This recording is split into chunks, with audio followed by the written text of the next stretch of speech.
గంటలుగా drama చేసి దీనికి ఇది ఎలక్షన్ కమిషన్ చెప్తున్నాడు, కమిషన్ ఆఫీసర్ చెప్తున్నాడు, మీ దగ్గర ఒక రూపాయి దొరకలేదా అని చెప్తున్నాడు.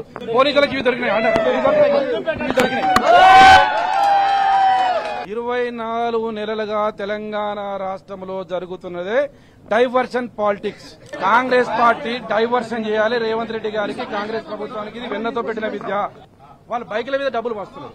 ఇక్కడ మమ్మల్ని ప్రచారానికి పోకుండా ఇక్కడ డైవర్షన్ చేసి పోలీసులందరినీ ఇక్కడ పెట్టి రహమత్ నగర్ డివిజన్ లో భద్రత ఇవ్వాల్సినటువంటి పోలీసులు ఇలా జూబ్లీహిల్స్ కాకుండా కూకట్పల్లి నియోజకవర్గంలో వచ్చి భద్రత ఇస్తున్నారు. ఇది ఇలా కాంగ్రెస్ కార్యకర్తలు పోయి ఇంటింట ప్రచారం చేయలేకపోతున్నారు. ఎందుకు? హామీలు అడుగుతారని భయపడి. ఇలా కావాలి ఓడిపోతామని ఒక ముఖ్యమంత్రి దేశ చరిత్రలో నాకు తెలిసి ఒక ముఖ్యమంత్రి ఒక బై ఎలక్షన్ లో 15 కార్నర్ మీటింగ్లు పెట్టిన ముఖ్యమంత్రి ఎక్కడ లేడు. ఈ ముఖ్యమంత్రి కేసీఆర్ గారు ఉన్నప్పుడు బై ఎలక్షన్లు వస్తే మేము కనీసం ప్రచారానికి పోయేవాడు కాదు మా ముఖ్యమంత్రి.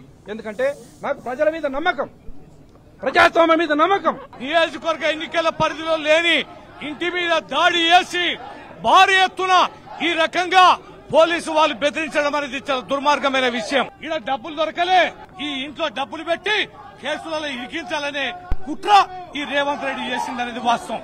ఇది ప్రజాస్వామ్య వాదులారా, ఇది ఎన్నిక కాదు, ఇది గుండాల రాజ్యం.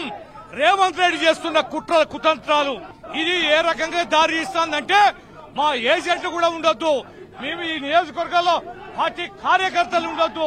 ఇది రిగ్గింగ్ చేసుకోవడానికి బహిరంగంగా బరిదెగిస్తున్న ముఖ్యమంత్రి రేవంత్ రెడ్డి ప్రక్రియ.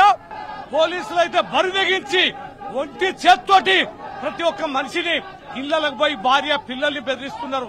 దీన్ని చాలా తీవ్రంగా ఖండించాల్సిందిగా విజ్ఞప్తి చేస్తున్నాం. ఈ దౌర్జన్యాన్ని ఖండించాలి, ఎలక్షన్ కమిషన్ స్పందించాలి, తక్షణమే ఈ అధికారులని సస్పెండ్ చేయాల్సిందిగా విజ్ఞప్తి చేస్తున్నాం. భయభ్రాంతులు చేసి మమ్మల్ని బెదిరించి ఏమో చేయాలని అనుకుంటున్నారు. వాళ్ళు భయపెట్టిస్తే ఇక్కడ భయపడడానికి ఎవరు లేరు. ప్రజలు ఆల్రెడీ డిసైడ్ చేసుకున్నారు. కూకట్పల్లిలో ఉంటే వచ్చి ఇంట్లో ఇచ్చేసి ఇచ్చేస్తామంటే ఇది ఎట్లా అండి? ఏదో ఒకటి వాళ్ళకు ఇలా టీవీలో స్క్రోలింగ్ కావాలి. అయితే ఇంకా మాకే మంచిది, వాళ్ళకి అర్థమవుతుంది ఏం చేస్తున్నారు వీళ్ళు అనేది. రౌడిజం లేదంటే మరి ఇది రౌడిజం కాదా? ఇది రౌడిజమే కదా. రౌడిజం లేదని చెప్తున్నారు కదా, మరి రౌడిజం కాకపోతే ఇంకేంది? పోలీసులు ఆటోమేటిక్ పోలీసులు మాకు గౌరవమే ఉంది.